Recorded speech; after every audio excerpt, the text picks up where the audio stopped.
Exam calculator के इस video में आपका स्वागत है। आज हम लोग देखेंगे रियल नंबर्स, वास्तविक संख्याएं। 10th का मैथ में जो टॉपिक है रियल नंबर्स, पूरा इस वीडियो में जितने भी कॉन्सेप्ट उसके हैं उसको रिवीजन करेंगे और उस पर आए हुए बोर्ड में जो एग्जाम है उसको सॉल्व भी करेंगे।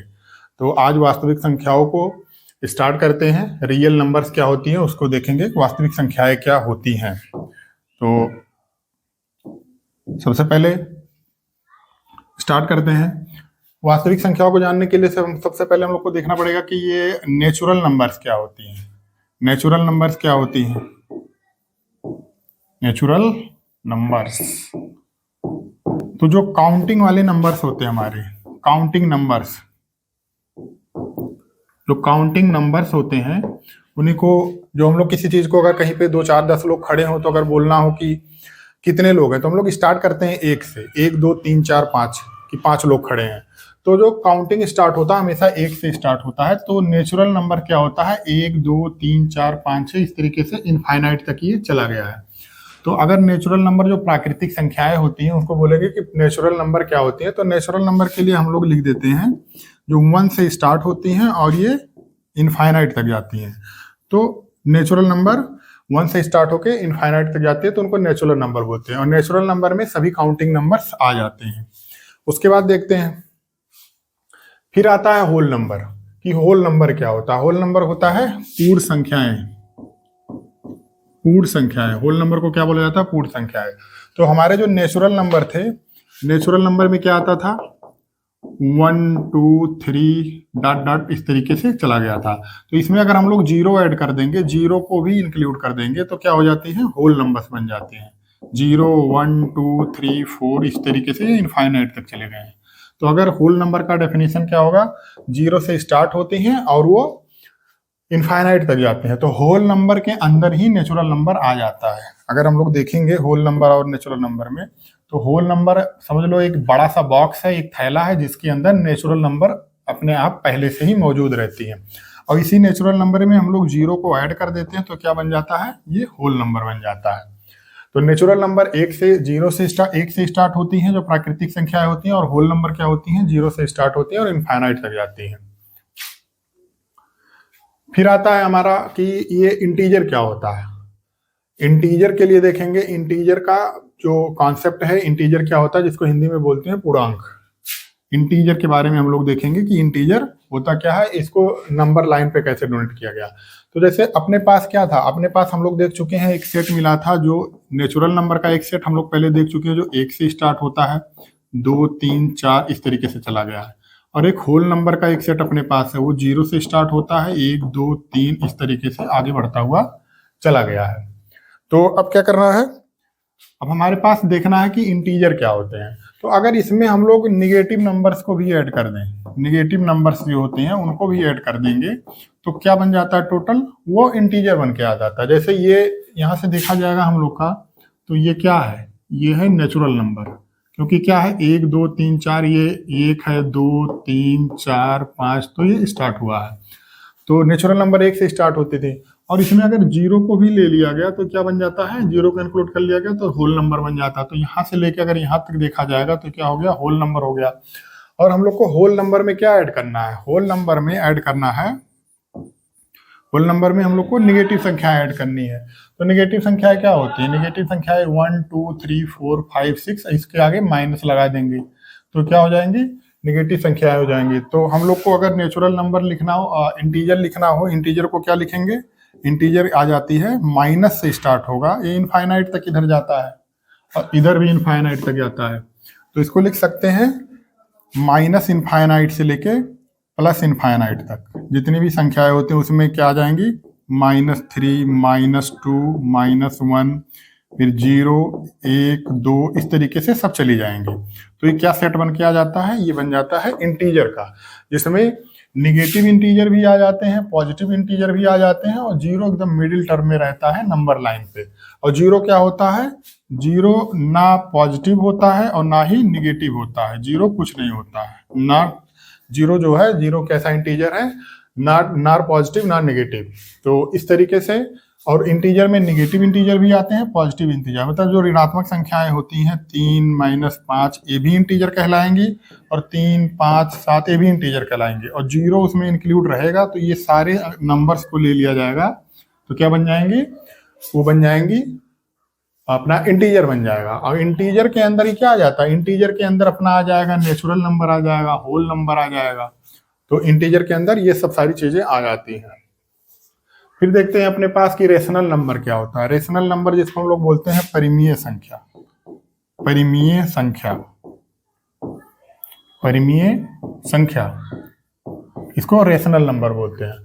तो रेशनल नंबर के लिए अपने पास बहुत ही इजी ही सॉल्यूशन है, जो हम लोग पहले से ही पढ़ते देखते चले आए हैं कि रेशनल नंबर होता क्या है। तो रेशनल नंबर के लिए यहाँ पे एक छोटा सा कॉन्सेप्ट है, उसको देख लेते हैं, इसको मिनिमाइज करके। जैसे लिखा हुआ था कि किसी भी संख्या को अगर p/q के फॉर्म में हम लोग अगर लिख सकते हैं, किसमें लिख सकते हैं, p/q के फॉर्म में अगर लिख सकते हैं, और यहाँ पे क्या होता है, q does not equal to 0, मतलब q जो नीचे वाला होता है, डिनोमिनेटर जो होता है, ये 0 नहीं होना चाहिए, 0 के बराबर नहीं होना चाहिए।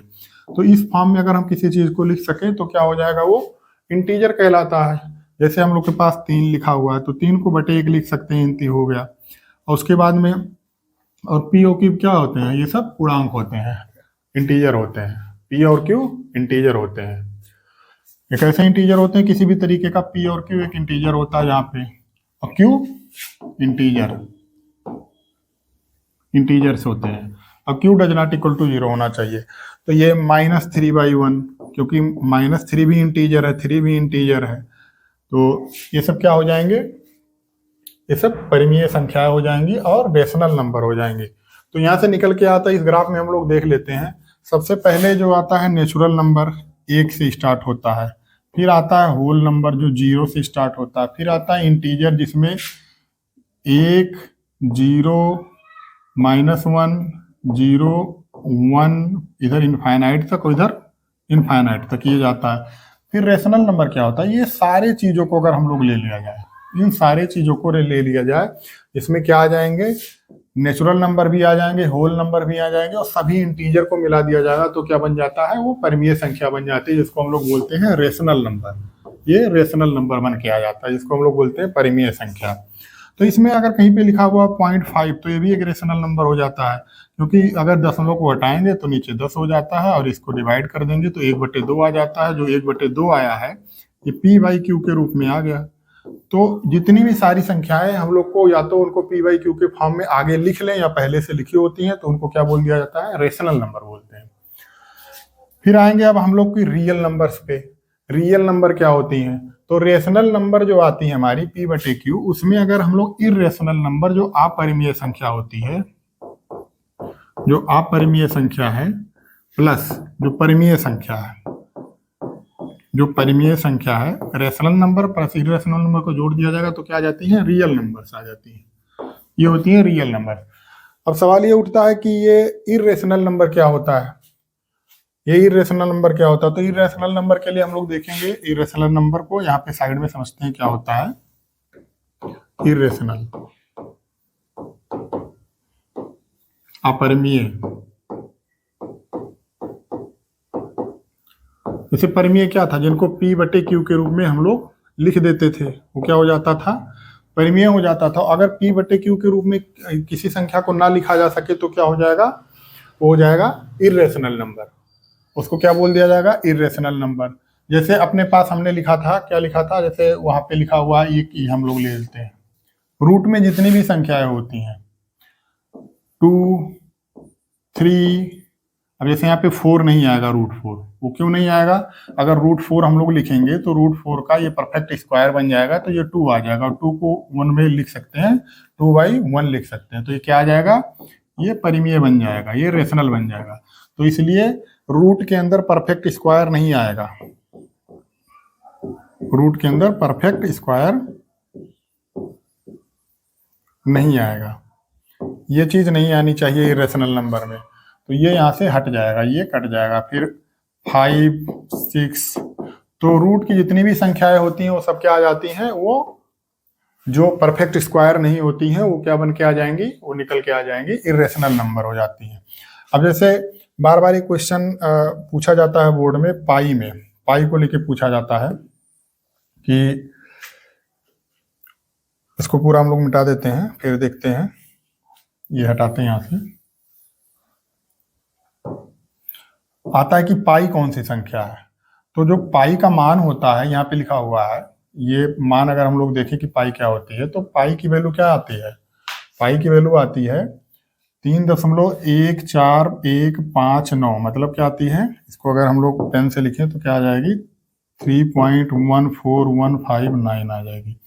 या तो इसी को अप्रॉक्स में जो लिखा जाता है वो अप्रॉक्स कर दिया जाता है, ये आता है 22/7, ठीक, 22 डिवाइडेड बाई 7। तो जो ये पाई होता है ये ऐसे चला जाता है, ये रिपीट नहीं होता और इसका कोई सोल्यूशन नहीं है, निकालते चले जाएंगे, कितनी भी टर्म तक चला जाता है।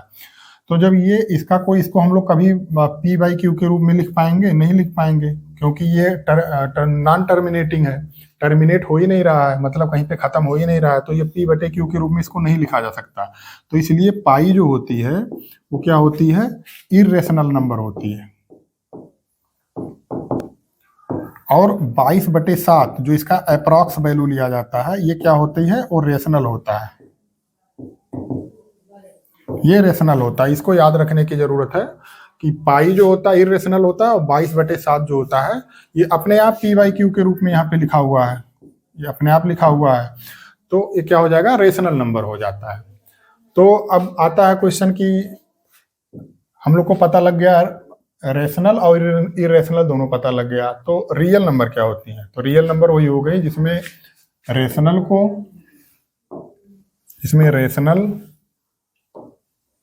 प्लस इरेशनल मिला दिया जाएगा तो वो रियल नंबर निकल के आ जाती है, वो क्या बन जाता है, रियल नंबर हो जाता है। तो रियल नंबर को हम लोग क्या बोलेंगे, जिसमें रेशनल और इरेशनल दोनों आ जाएंगे, वो रियल नंबर होते हैं। और जिन्हें p/q के रूप में हम लोग लिख सकते हैं, क्या होता है, p/q के रूप में या p/q के फॉर्म में हम लोग लिख सकते हैं, वो क्या हो जाती है, रेशनल हो जाती हैं। और जिन्हें p/q के फॉर्म में ना लिखा जा सके वो इरेशनल हो जाती है। इसके अंदर ज्यादा ज्यादा रूट वाली संख्याएं आती हैं, 3 आ जाएगी, 5 आ जाएगी, परफेक्ट स्क्वायर नहीं होना चाहिए। अगर रूट 36 हम लोग यहाँ पे लिखेंगे तो इसकी वैल्यू निकल के आ जाती है 6, तो 6 क्या होगा, 6 रेशनल नंबर आ जाएगा। बाकी पाई हुआ, ये सब सारी चीजें क्या आ जाएंगी, रियल नंबर में आ जाएंगी। फिर आगे हम लोग देखते हैं, और रियल नंबर में इसलिए आ जाती है क्योंकि अगर ऐसे √3 लिखा हुआ है तो √3 की वैल्यू हम लोग क्या लिखते हैं, √3 की वैल्यू क्या आ जाती है, 1.732, ये ऐसे चली जाती है, तो ये टर्मिनेट नहीं होती है। तो टर्मिनेट नहीं होगी तो हम इसको p/q के फॉर्म में लिख ही नहीं सकते, ये सीन होता है। इसलिए ये सब क्या होती हैं, इरेशनल नंबर होती हैं। तो रेशनल और इरेशनल को ऐड कर देंगे तो वो रियल नंबर आ जाएंगी। ये सब पहले हम लोग देख चुके हैं, बस एक माइंड मैपिंग है, रिवीजन कर सकते हैं। फिर देखते हैं कि प्राइम नंबर क्या होता है। ये प्राइम नंबर क्या होता है, जिसको बोलते हैं हम लोग प्राइम नंबर।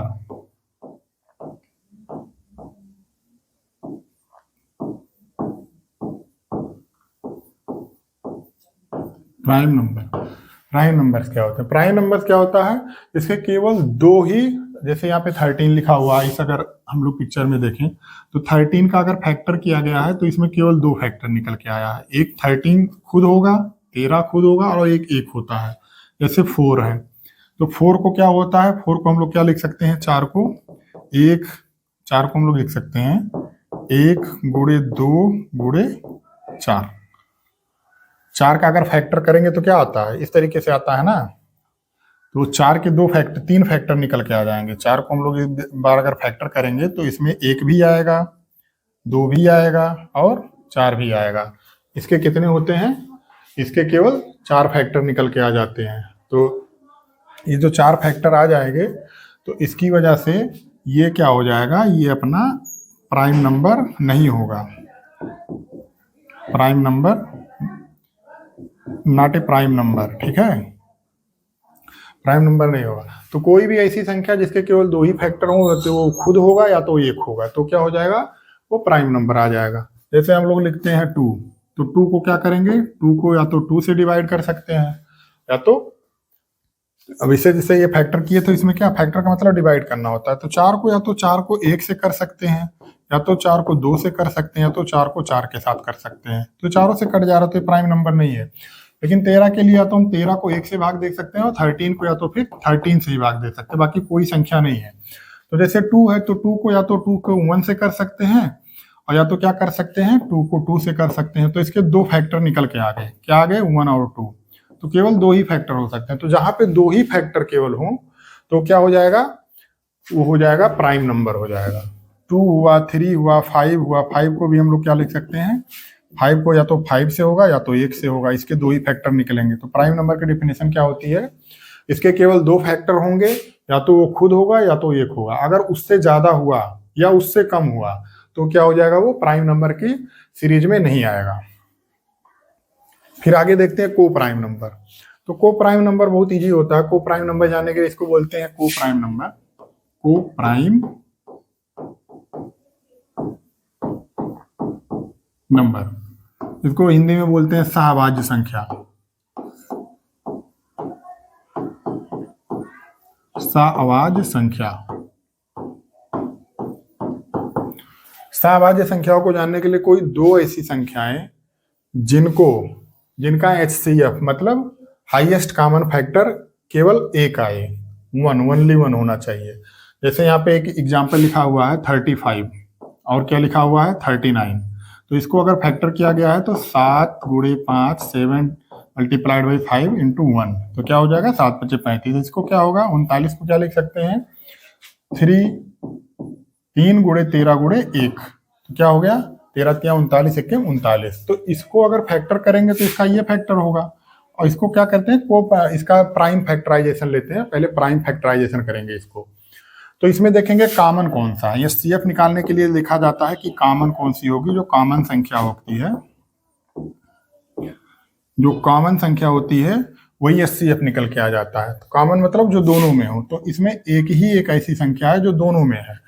तो एक अगर आ जाएगा तो जिन दोनों कोई भी दो ऐसी संख्या है जिनका HCF केवल एक आए, जैसे यहाँ पे एक आया है, तो क्या हो जाएंगी सहभाज्य संख्याएं हो जाएंगी। वो हमेशा पेयर में आती हैं। तो 35 और 39 क्या हो जाएंगी, सहभाज्य संख्याएं हो जाएंगी। अब इसी तरीके से एक दो और हम लोग एग्जाम्पल लेते हैं जो बोर्ड में आ चुका है। उस एग्जाम्पल को लेते हैं और फिर उसको सॉल्व करते हैं कि देखते हैं है कि नहीं। जैसे वहां पे एक लिखा हुआ है,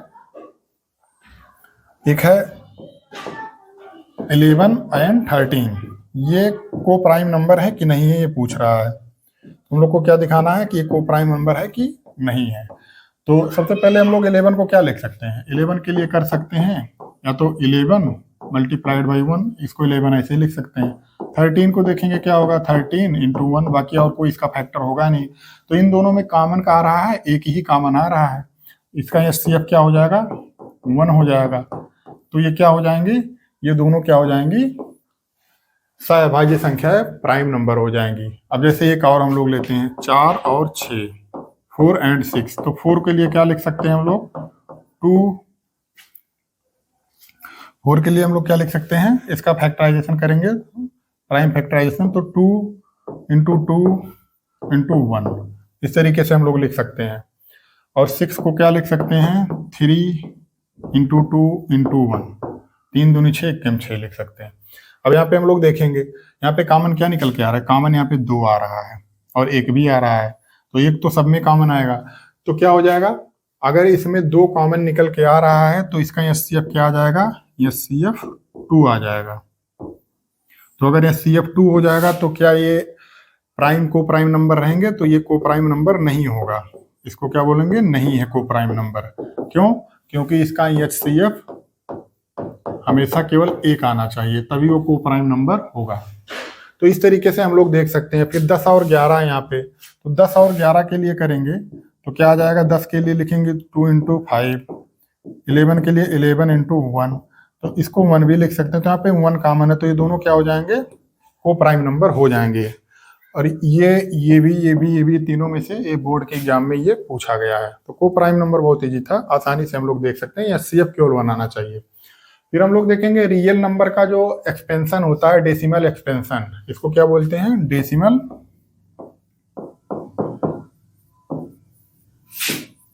एक्सपेंशन, इसको बोलेंगे डेसिमल एक्सपेंशन। तो डेसिमल एक्सपेंशन क्या होता है, ऐसे कोई रियल नंबर है, वास्तविक संख्या है, तो वो वास्तविक संख्या किन दो संख्याओं से मिलकर बनी होती है? वो रेशनल और इरेशनल से मिलकर बनी होती है। मतलब परिमेय और अपरिमेय संख्या मिला के क्या बनी होती है? रियल नंबर बनी होती है। और रेशनल नंबर को हम लोग क्या कह सकते हैं? टर्मिनेटिंग। टर्मिनेटिंग मतलब जो दशमलव के कुछ संख्या के बाद में कट जाए या खत्म हो जाए, टर्मिनेट हो जाए। तो उसमें दो संख्या आती है, जैसे अगर 9/5 लिखा हो तो इसको हम लोग भाग देंगे तो क्या आ जाएगा? 4.5, इसके आगे नहीं जाएगा, ये कट गया, तो ये टर्मिनेट इसको बोला जाता है। और नॉन टर्मिनेटिंग बट रिपीटिंग, जैसे 10/3 हुआ, 10 यहाँ से हम लोग देख लेते हैं 10/3, तो इसको आ जाएगा 0.333, इस तरीके से आ जाएगा। तो ये क्या हो गया? ये टर्मिनेट नहीं हो रहा है, मतलब ये कहीं पे खत्म नहीं हो रहा है, लेकिन क्या हो रहा है? रिपीट हो रहा है। तो रेशनल नंबर में क्या आ जाएंगे? जो टर्मिनेट करेगा वो भी रेशनल नंबर होगा, और जो टर्मिनेट ना करे लेकिन रिपीट हो रहा है तो वो क्या हो जाएगा? रेशनल नंबर में।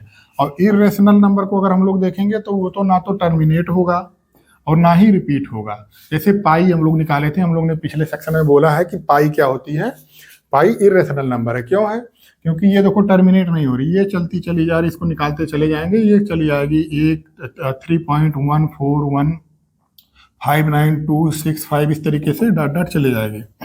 और ये रिपीट भी नहीं हो रही, जैसे यहाँ पे क्या था 333 रिपीट हो रही थी, यहाँ पे रिपीट भी नहीं हो रहा था। तो हमेशा याद रखना है रेशनल नंबर क्या होता है? जो रिपीट ना हो, नॉन टर्मिनेटिंग और नॉन रिपीटिंग, ये हो जाता है। जो टर्मिनेट भी नहीं होगा और रिपीट भी नहीं होगा, तो ये डेसिमल एक्सपेंशन इस तरीके से होता है। फिर उसके बाद में आता है कि डेसिमल एक्सपेंशन जो रियल नंबर्स का होता है वो किस तरीके से होना चाहिए। अगर हमको कोई इस तरीके से जैसे 31/50 या 39/120 लिखा हुआ है, तो हम कैसे देखेंगे कि ये टर्मिनेटिंग है कि नॉन टर्मिनेटिंग है? मतलब ये रेशनल नंबर क्या है? अगर हमको पता करना हो कि इस रेशनल नंबर टर्मिनेटिंग है कि नॉन टर्मिनेटिंग है, इस तरीके से भी क्वेश्चन आता है, पूछा जाता है एग्जाम में। तो इसका एक सोल्यूशन होता है, हम लोग देखते हैं कि इसका जो डिनोमिनेटर होता है इसको हमेशा 2 की पावर m मल्टीप्लाइड बाई 5 की पावर n की पावर आना चाहिए। जो m और n क्या है? m और n क्या है? ये पॉजिटिव इंटीजर होंगे। तो देखेंगे कैसे आता है। तो इसका हम लोग को क्या करते हैं, जैसे 31/15 लिखा हुआ है, ठीक है, ये एनसीईआरटी का ही है, बुक में बोर्ड में आ भी चुका है ये। तो इसको देखेंगे ये टर्मिनेटिंग है कि नॉन टर्मिनेटिंग है, ये कौन सा रियल नंबर है, ये कौन सा रेशनल नंबर है, तो टर्मिनेटिंग होगा कि नॉन टर्मिनेटिंग। तो इसके लिए हम लोग क्या करते हैं, इसका को प्राइम फैक्टराइजेशन करते हैं। जैसे 31 है तो 31 को ले हम लोग क्या लिख सकते हैं? 31 को केवल 31 मल्टीप्लाइड बाई 1, क्योंकि ये क्या है 31, ये प्राइम नंबर है। तो प्राइम नंबर या तो खुद से कटेगा या तो 1 से कटेगा। और फिर 50 है तो 50 का हम लोग कर सकते हैं। 50 के लिए क्या कर सकते हैं? प्राइम फैक्टराइजेशन कर सकते हैं। ये क्या हो जाएगा? 2 से कटेगा, ये 25 हो जाएगा, 35। फिर 5 से जाएगा, 3 से जाएगा नहीं तो ये 5 हो जाएगा, फिर 5 से आएगा, ये 1 हो जाएगा। तो यहाँ पे क्या लिख सकते हैं? 2×5 × 5, या तो इसको हटा के हम लोग आगे क्या लिख सकते हैं? 31 मल्टीप्लाइड बाई 2 × 5 की पावर 2। तो वही यहाँ पे ये बोल रहा था कि अगर कोई रेशनल नंबर है जो उसका जो डिनोमिनेटर है वो या दोनों का अगर हम लोग को प्राइम फैक्टर करते हैं या प्राइम फैक्टराइजेशन करते हैं, न्यूमरेटर और डिनोमिनेटर, अंश और हर का, दोनों का, तो एक फॉर्म में किस फॉर्म में आना चाहिए? वो आना चाहिए 2 का कुछ पावर आ जाए और 5 का कुछ पावर आ जाए। तो यहाँ पे देखिए 2 का पावर 1 आया है, 5 का पावर 2 आया, तो क्या हो जाएगा? ये टर्मिनेटिंग हो जाएगा। टर्मिनेटिंग मतलब ये शांत परिमेय संख्या है, शांत परिमेय संख्या है। ये क्या हो जाएगा? शांत परिमेय संख्या हो जाएगी, ये टर्मिनेटिंग हो जाएगा। अब जैसे इसको देखा जाएगा, 39 को क्या लिख सकते हैं? 39 मल्टीप्लाइड बाई 1। और इसको 39 के लिए हम लोग लिख सकते हैं 13 × 39, 13 भी होता है, तो 13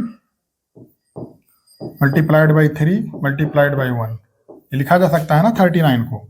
फिर 120 के लिए हम लोग फिर से इसको फैक्टर कर देते हैं, प्राइम फैक्टर इसका 120 का।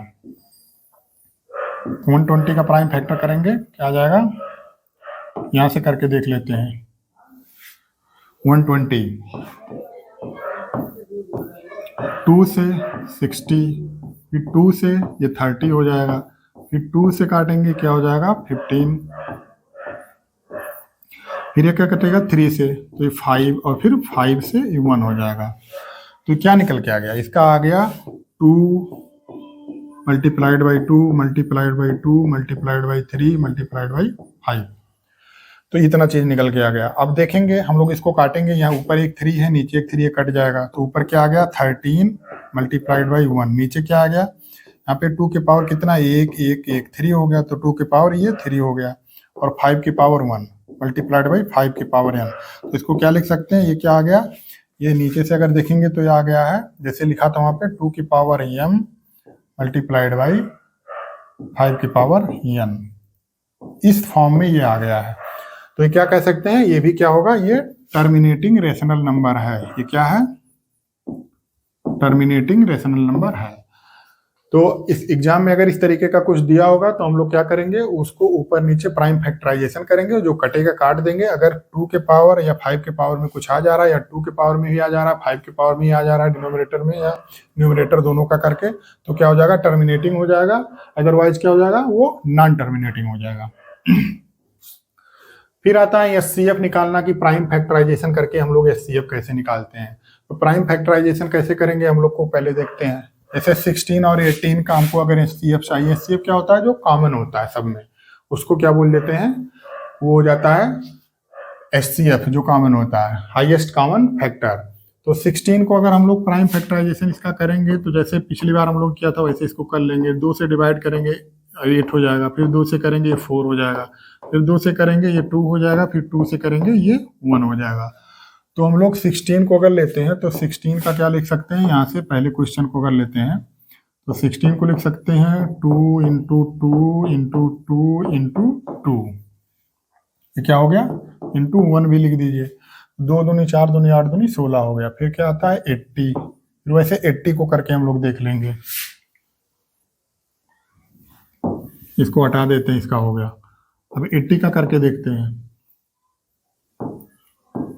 80 को भी डिवाइड करेंगे, ये 2 से ये 40 हो जाएगा, ये 2 से क्या हो जाएगा 20 हो जाएगा, फिर ये 2 से करेंगे 10 हो जाएगा, फिर ये 2 से करेंगे 5 हो जाएगा, फिर ये 2 से करेंगे 5 से करेंगे 1 हो जाएगा। इसका क्या निकल के आ गया 80 का 2, 80 का निकल के आ गया 2, 1 2 3 4, तो 4 बार 2 है, इसको मल्टीप्लाई में 4 टाइम 2 कर देंगे, और एक 5 है। अब देखते हैं हम लोग, तो 16 और 2 1 था 1 भी कर देते हैं। तो एचसीएफ निकालने के लिए इस तरह से हम लोग पहले को प्राइम फैक्टर करेंगे, प्राइम फैक्टराइजेशन कर देंगे। उसके बाद में जो दोनों में कॉमन हो उसी को एचसीएफ बोला जाता है। एचसीएफ का मतलब कॉमन, एचसीएफ का मतलब सीधा सीधा होता है जो सब में कॉमन हो, उसी को एचसीएफ बोलते हैं। तो इसमें देखो एक कॉमन ये निकल के आ गया, तो इसको एक बार ले लेंगे। दोनों में जो हो, इन दोनों में भी 1 2 आ गया, इसको ये एक बार ले लेंगे। इन दोनों में क्या आ गया, एक ये आ गया, इन दोनों में एक आ गया, इसको ले लेंगे। और कोई बच रहा है, एक लिखने का कोई मतलब ही नहीं होता है। तो इन दोनों का एचसीएफ क्या निकल के आ जाएगा, इन दोनों का एचसीएफ आ जाएगा 2 दूनी 4 दूनी 8 दूनी 16, तो 80 और 16, 18 और 16 का एचसीएफ क्या निकल के आ जाएगा 16, जो दोनों में कॉमन होगा वो ले लिया जाएगा। इस तरीके से इसको भी हम लोग कर सकते हैं। इसको आप लोग ट्राई कीजिएगा, क्वेश्चन दोनों को बहुत ही इजी है, जो कॉमन होगा वो एचसीएफ निकल के आ जाएगा। फिर आता है एचसीएफ और एलसीएम। तो एचसीएफ और एलसीएम बहुत ही इजी होता है। एचसीएफ के लिए मैंने क्या बोल दिया है, एचसीएफ के लिए हम लोगों ने कहा है कि एचसीएफ वो होगा, एचसीएफ के लिए हिंदी में इसको लिखते हैं जो कॉमन होगा, वो एचसीएफ हो जाएगा। और एलसीएम का सीधा सीधा होता है कॉमन प्लस बचा हुआ, कॉमन प्लस जो बचा है, बचा हुआ को हिंदी में इस तरीके से समझ सकते हैं। अब इसको एक एग्जांपल के थ्रू हम लोग लेंगे तो समझ में आएगा। एचसीएफ में पहले हम लोग देख चुके हैं कि एचसीएफ 16 और 18 का 80 का क्या आया था, उसमें जो कॉमन था वो एचसीएफ हो जाता है। और एलसीएम के लिए क्या होता है, जो कॉमन हो उसको भी लिया जाएगा, जो बचा है उसको भी लिया जाएगा। तो एक एनसीईआरटी का एक क्वेश्चन है जो बोर्ड में भी आ चुका है, उसको लेते हैं तो अभी अपने आप वो क्लियर हो जाएगा कि क्या होता है एचसीएफ और क्या होता है एलसीएम। हमको अगर एक एग्जांपल लेना हो, इससे 12 और 15 लिखा हुआ है, इसका एचसीएफ हमको चाहिए। तो कैसे निकलेगा? तो 12 को हम लोग का इसका पहले क्या करेंगे, प्राइम फैक्टराइजेशन करेंगे। तो जैसे यहाँ पे कहिए थे वैसे 12 का कर देते हैं सिंपली तरीके से एकदम। 2 का हो जाएगा 6, फिर 2 से करेंगे क्या आ जाएगा 3, फिर 3 से करेंगे 1 आ गया। तो क्या निकल के आ जाता है 2 मल्टीप्लाइड बाई 3। फिर 15 का करेंगे, यहाँ पे 15 का कर देते हैं जैसे उसको किए इसी तरीके से, ये 3 से कटेगा, 3 डिवाइडेड बाई 5, फिर 5 से हो जाएगा। तो क्या आ जाएगा, ये आ गया 3 इंटू 5, क्या निकल के आ गया 3 मल्टीप्लाइड बाई 5। अब हम लोग को क्या निकालना है, एचसीएफ। अगर इसका 12 और 15 का एचसीएफ हम लोग को अगर देखना है तो यहां से देखते हैं। तो इसका एचसीएफ क्या निकल के आएगा, एचसीएफ क्या आ जाएगा, इन दोनों का एचसीएफ क्या निकल के आएगा, जो एचसीएफ मैंने बताया जो कॉमन होता है, क्या है जो दोनों में कॉमन है।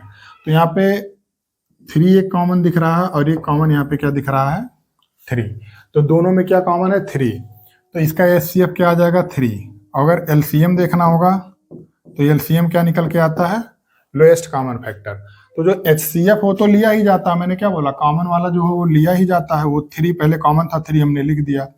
उसके बाद में क्या लिया जाएगा, मल्टीप्लाई में क्या लिया जाएगा, जो बचा हुआ है। तो इसमें क्या बच गया, 1 2 यहाँ बचा हुआ इसको ले लिए, 1 2 यहाँ पे बचा हुआ इसको ले लिए, और क्या बचा, एक 5 बचा हुआ है इसको ले लिए, और इसी को हम लोग क्या करेंगे मल्टीप्लाई कर देंगे तो क्या बन जाएगा, एचसीएफ बन जाएगा 12 और 15 का। तो क्या निकल के आ जाएगा, 5 दूनी 10, दूनी 20, 3 60, ये क्या आ जाएगा 16। तो इन दोनों का एचसीएफ क्या निकल के आ जाता है 16। तो इस तरीके से हम लोग एचसीएफ और एलसीएफ निकाल देंगे, बहुत ही इजी होता है।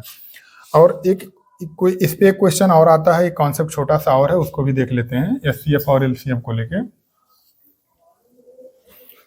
तो इसको थोड़ा सा मिनिमाइज करते हैं, साइड में करते हैं, और वो होता क्या है उसको देखते हैं। एक कॉन्सेप्ट और है जो इस पर भी क्वेश्चन पूछा गया है। अगर ये और भी 2 संख्याएं हैं, कोई ये और भी 2 नंबर्स हैं, ठीक है, तो इनका एलसीएम और एचसीएफ कैसे निकलेगा, एलसीएम और एचसीएफ कैसे निकलता है। इन दोनों में एक रिलेशन होता है, यहाँ पे इसको इक्वल टू करना ठीक नहीं रहेगा तो इक्वल टू हटा देते हैं। ये क्या होता है, इन दोनों में एक रिलेशन निकलता है। ये क्या है, 2 संख्याएं हैं, नंबर्स हैं। क्या होता है, इन दोनों संख्याओं का मल्टीप्लाई कर दो, ये मल्टीप्लाइड बाई बी, फिर क्या होता है ये CF मल्टीप्लाइड बाई LCM। ठीक, बस ये सिंपल सा होता है। जैसे हम लोग ने यहाँ पे देखा है, यहाँ पे 12 और 15 को, इसको अप्लाई करते हैं। अगर 12 और 15 को मल्टीप्लाई कर दें तो HCF और LCF का दोनों का गुणा के बराबर आना चाहिए। तो इसका HCF क्या आया था 3 आया है, यहाँ से देख सकते हैं 3, और LCM क्या है 16 है। तो इसको देखते हैं, 6 3 18 180 हो जाएगा, और 15 गुणे 12 ये भी 180 आ जाएगा। तो इस तरीके से हम लोग चेक भी कर सकते हैं। और इसमें से कोई ए और बी 2 संख्याएं दी जिनका HCF पता हो तो LCM निकाल सकते हैं, LCM पता हो तो HCF निकाल सकते हैं। इस पर भी क्वेश्चन आया हुआ है और ये बहुत ही इजी है, इस तरीके से देख सकते हैं। फिर आता है कि √2 को हम लोग को प्रूफ करना है कि ये इरेशनल नंबर है। तो कैसे है, मतलब इसको प्रूफ करना होता है कि ये इरेशनल नंबर, मतलब √2 क्या है, एक अपरिमेय संख्या है। √2 क्या है, एक अपरिमेय संख्या है। तो इसको बहुत आसानी से हम लोग सॉल्व कर सकते हैं, कोई दिक्कत नहीं होनी चाहिए इसमें। अगर इसके लिए क्या होता है, हम लोग कर लेते हैं कि मान लेते हैं कि लेट √2 क्या है, √2 इज ए रेशनल नंबर। √2 क्या है, रेशनल नंबर। इसका थोड़ा सा कलर चेंज कर देते हैं, इसको हम लोग का क्वेश्चन है। तो √2 क्या आ जाएगा, अगर इसको हम रेशनल नंबर मान लेंगे तो √2 को रेशनल नंबर क्या किया जा सकता है, √2 को p/q के रूप में, p/q के फॉर्म में लिखा जा सकता है। यहाँ पे p और q क्या होंगे, p और q होंगे coprime numbers, coprime numbers होंगे। अब q does not equal to 0 होना चाहिए। अब यहाँ पे p और q हमने को प्राइम नंबर मतलब सहभाज्य संख्या क्यों ली है, क्योंकि कोई भी संख्या अगर 20/30 लिखा हुआ है, इसको 10 से काट देंगे तो क्या आ जाएगा 2/3, 2/3। तो क्या हो जाए, 2 और 3 क्या है, ये को प्राइम नंबर ही है। तो मतलब कोई भी अगर हमको रेशनल नंबर मिलेगा, उसको जब उसको सिंप्लीफिकेशन करेंगे लास्ट में क्या आ जाएगा, वो को प्राइम नंबर ही आता है। तो इसलिए हमने पी और क्यू को मान लिया को प्राइम नंबर है और q does not equal to 0 है। अब यहां से आगे देखते हैं, इसलिए हम लोग ये रफ वर्क था, इसको इसलिए मैं डिलीट कर दे रहा हूं। अगर ये क्या है, पी बटे क्यू के रूप में या फॉर्म में हम लोग लिख सकते हैं। क्यों लिख सकते हैं, क्योंकि हमने ये मान के रखा है कि यह क्या है, रेशनल नंबर है। हमको प्रूफ क्या करना है कि इर्रेशनल है, मतलब अपरिमेय प्रूफ करना है, लेकिन हमने मान लिया है। इसका सोल्यूशन यहां से देखते हैं, तो मान लिया क्या है कि ये रेशनल है। क्या है, रेशनल नंबर है। ठीक, तो अब इसको क्या करेंगे, अगर इसका स्क्वायर कर देंगे दोनों तरफ, स्क्वायर कर देते हैं दोनों तरफ, स्क्वायर बोथ साइड, दोनों तरफ क्या कर देंगे, स्क्वायर कर देंगे। तो ये 2 का स्क्वायर 2 हो जाएगा और ये क्या हो जाएगा, P square divided by Q square. ठीक, अब क्यू को इधर अगर कर दें तो क्या हो जाएगा, q square is equal to p square divided by 2। इसको हम लोग एक्सचेंज कर दिए केवल, ये 2 आ गया। ठीक, अब एक परिमेय होता है जो यहाँ पे जानना जरूरी आ जाएगा। एक परिमेय होता है, वो परिमेय क्या होता है कि अगर p कोई हमारे पास क्या है, कोई नंबर है, तो जैसे 4 का स्क्वायर कहीं पे लिखा हुआ है और वो 2 से डिवाइड है। 2 क्या है, एक प्राइम नंबर है। कोई भी प्राइम नंबर से अगर किसी चीज का स्क्वायर डिवाइड है तो वो प्राइम नंबर भी उसी चीज से डिवाइड होगी। ये एक परिमेय है, इसको हम लोग जानेंगे और उस परिमेय को यहाँ पे यूज करेंगे। हमारे कहने का मतलब केवल सिंपल सा इतना है कि अगर 16 मतलब 2 से डिवाइड है तो 16 को हम लोग लिख सकते हैं 4 स्क्वायर डिवाइडेड बाई 2 भी कर सकते हैं। तो इसको 4 भी 2 से डिवाइड होगा। किसी चीज का स्क्वायर अगर जो है किसी प्राइम नंबर से डिवाइड है तो उसका स्क्वायर हटा देंगे तो वो भी प्राइम नंबर से डिवाइड होगा। तो वैसे यहाँ पे क्या है, यहाँ से देख सकते हैं हम लोग, यहाँ पे पी स्क्वायर अगर पी 2 क्या है, प्राइम नंबर है और पी स्क्वायर डिवाइड है, तो यहाँ से देख सकते हैं कि पी जो है, P इज आल्सो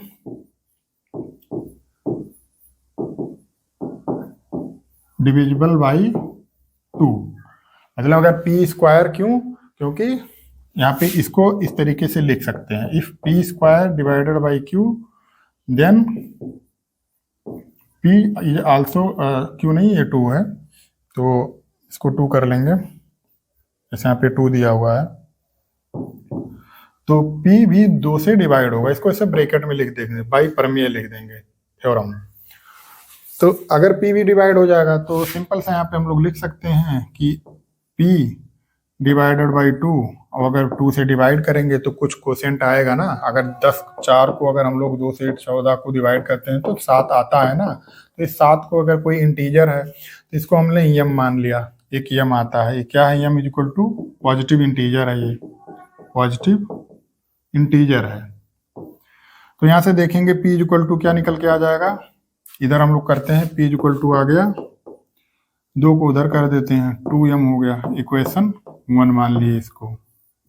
इसी तरीके से अब थोड़ा सा इसको यहाँ से हम लोग मिटाते हैं और आगे सॉल्व करते हैं। इसको नीचे कर देते हैं। अब यहाँ पे देखते हैं इसके आगे का। अब ये P is equal to 2m जो आया है, ये इक्वेशन 2 इसको मान लेते हैं, इक्वेशन 1 इसको ये है। तो P is equal to 2m क्या कर सकते हैं, इस इक्वेशन में हम लोग पुट कर सकते हैं। तो पुट कर देंगे, क्या हो जाएगा, P की जगह पे 2m हो जाएगा, तो 2m का स्क्वायर निकल के क्या आ जाएगा, P स्क्वायर बाई 2। ये P नहीं है, ये Q है। यहाँ पे हम लोग ने थोड़ा सा गलत कर दिया था, इसको लिख लेते हैं, ये Q आया था। यहाँ से Q आएगा ना, उसको करेंगे तो ये Q स्क्वायर था। तो क्या आ जाएगा, यहाँ पे P स्क्वायर की जगह हमने क्या रख दिया है, P इक्वल टू क्या रख दिया है, 2m रख दिया है इक्वेशन 2 से। तो क्या हो जाएगा, 2 का स्क्वायर आ जाएगा प्लस, और यहाँ से क्या आ जाएगा, इसको मिटा देते हैं, पूरा सही से फिर से लिखते हैं। तो क्या आ जाएगा, Q स्क्वायर, P स्क्वायर की जगह हम लोग क्या रख दिया है, 2m, तो पी स्क्वायर की 2m² 2 हो जाएगा, ये हो जाएगा क्यू स्क्वायर, यहाँ पे लिखा हो क्यू स्क्वायर हो गया, तो क्या आ जाएगा 4m²/2 equal to Q square. तो इसको 2 से 2 काट देंगे तो क्या आ जाएगा 2m² equal to Q square.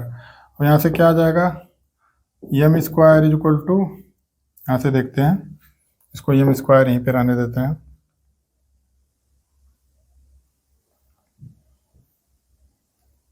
बस कैलकुलेशन है सिंपल सा। तो ये m² यहाँ पे रह जाएगा और q² इसको 2 को हम लोग इधर कर देते हैं, डिवाइड में आ जाएगा, तो q²/2 आ जाएगा। अब फिर सिंपल सी वही कहानी आके आ गई यहाँ पे। जैसे यहाँ पे क्या था, यहाँ पे क्या निकल के आया था, अगर p² 2 से डिवाइड है तो p भी 2 से डिवाइड हो जाएगा, तो q² अगर 2 से डिवाइड है तो q भी 2 से डिवाइड हो जाएगा।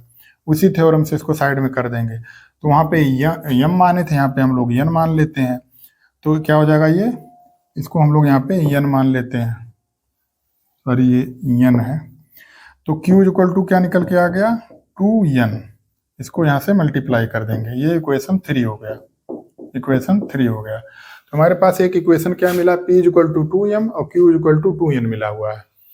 अब यहाँ से इसको थोड़ा सा इरेज करते हैं साइड में और इधर आ जाते हैं, ये रफ वर्क था, इसको थोड़ा सा हटाते हैं।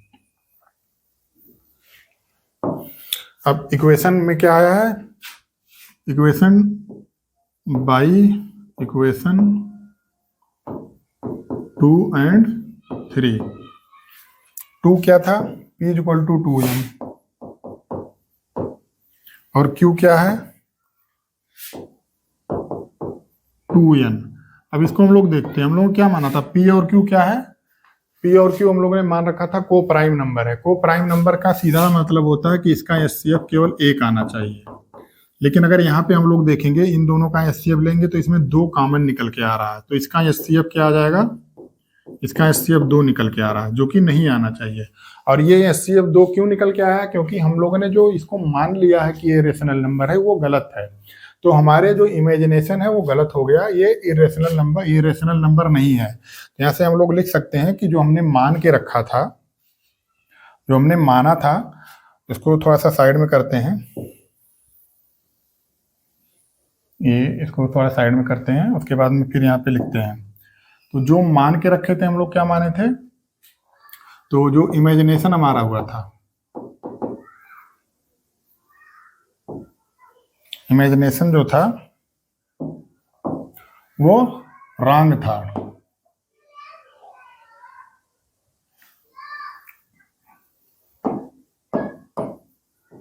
हमारा इमेजिनेशन रॉन्ग था, जो हम लोग ने मान के रखा था वो इमेजिनेशन क्या गलत था, हमारा जो मानना था वो उसके विरोधाभास में हो गया, उसके अपोजिट हो गया, हमारा इमेजिनेशन उसके अपोज कर रहा है।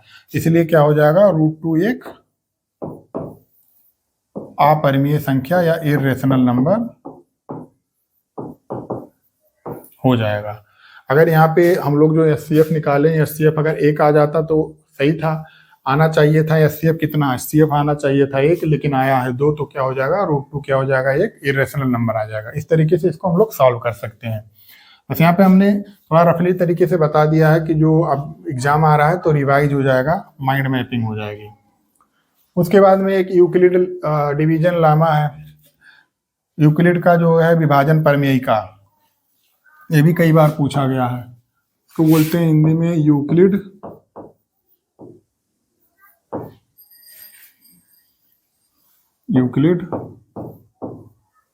विभाजन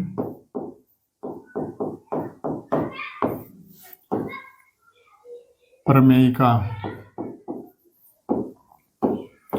प्रमेयिका का मतलब होता है, लेमा का मतलब होता है कि जो चीज पहले से सिद्ध किया गया है, कोई भी चीज जो पहले से सिद्ध हो चुकी है वो क्या हो जाती है, प्रमेयिका हो जाती है। और इसे होता क्या, ये सिंपली सा होता है, ये इक्वल टू लिखा हुआ है BQ प्लस R, ये equal to BQ plus R होता है। सिंपल सा हम लोग देखते हैं, अगर 9 को 2 से हम लोग को भाग देना होता है या डिवाइड करना होता है, 9 को 2 से डिवाइड करना, तो क्या जाता है 4 कोसेंट इसका 4 आ जाएगा और ये 8 हो जाएगा और ये रिमाइंडर 1 आ जाता है। तो सिंपल सा सिचुएशन है। यहाँ पे 9 क्या है, ये को हम लोग को बोलते हैं 9, अगर यहाँ से रख देंगे। और उसके बाद में रिमाइंडर आर से बोलते हैं, रिमाइंडर 1 आ गया है प्लस, और ये क्या हो जाएगा, डिवाइजर क्या है 2 है, और कोसेंट क्या निकल के आया है 4। तो यही क्या आ जाता है 9 is equal to 2 multiplied 4 plus 1। तो ये 9 को देखेंगे तो क्या आ जाएगा 9 आ जाएगा, 4 दूनी 8 1 9, 9 डिवाइडेड बाई 9। इसी को क्या बोलते हैं यूक्लिड विभाजन परिमेयिका बोलते हैं। बहुत ही इजी है, कोई इसमें बहुत ज़्यादा खास नहीं है। और इसमें आर की वैल्यू हम लोग को देखनी होती है। आर जो रिमाइंडर होता है, रिमाइंडर की जो वैल्यू आती है वो सिंपली क्या होती है बी से छोटी होती है। जो हमारी यहाँ पे बी आई है 2, बी से छोटी होगी 2, यहाँ पे 2 है और रिमाइंडर 1 आया था, तो 1 से छोटा वो छोटा ही है। और क्या होना चाहिए 0 से बड़ा होना चाहिए या बराबर होना चाहिए। तो 0 के बराबर आएगा या तो 0 से बड़ा होगा, लेकिन 2 से हमेशा छोटा होगा। इसी को क्या बोलते हैं यूक्लिड विभाजन प्रमेयिका। हिंदी में उसी को बोल देते हैं भाज्य बराबर भाजक गुणे भागफल धन शेषफल, जो बोलते हैं भाज्य बराबर भाजक गुणे भागफल प्लस शेषफल, इसी को बोलते हैं यूक्लिड डिवीजन लाइमा। आगे बढ़ते हैं। अब ये यूक्लिड से अगर हम लोग को यूक्लिड डिवीजन लाइमा जो यूक्लिड का परिमेयिका था उससे आता है, कभी कभी पूछता है, ये क्वेश्चन पूछा गया है कि इसका एचसीएफ निकालना है, हाईएस्ट कॉमन फैक्टर निकालना है। तो कुछ नहीं करना होता, सिंपली इसमें भाग दिया जाता है। कैसे दिया जाता है, जो बड़ी संख्या है उसमें छोटी संख्या से 2 संख्याएं दी रहेंगी, जैसे 12 और 30 दिया हुआ है, 12 और 13।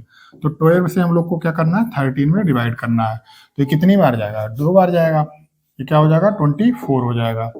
अब बच क्या जाएगा 6, रिमाइंडर क्या आ जाएगा 6 आ जाएगा। अब हमको क्या करना है, अब इसी स्टेप को अगर रिमाइंडर जब तक 0 नहीं होगा तब तक फिर यहाँ पे जो डिवाइजर होता है उसको लेके इसको फिर हम लोग क्या कर देंगे, इसको हम लोग भाजक मान लेंगे। फिर जो ये 12 को यहाँ पे लिख देंगे, फिर इसी को डिवाइड कर देंगे, तो फिर 2 बार जाएगा और ये क्या आ जाएगा 0 आ गया, कट गया। तो जब तक 0 नहीं आ जाएगा, अगर 0 नहीं आता तो फिर यहाँ को उठाकर उससे भागफल कर देते, उससे भाग दे देते। तो जब तक 0 नहीं आ जाएगा रिमाइंडर हमेशा 0 आ जाना चाहिए, तो 0 नहीं आ जाएगा तब तक ये करते रहते हैं।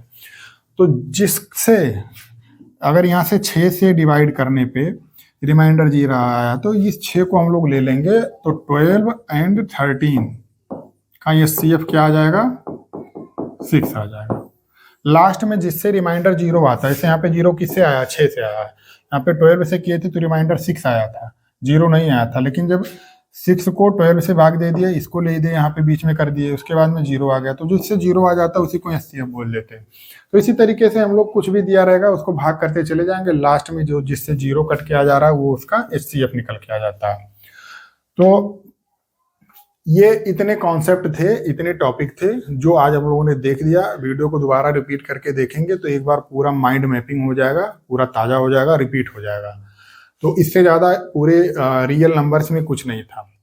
फिर मिलते हैं।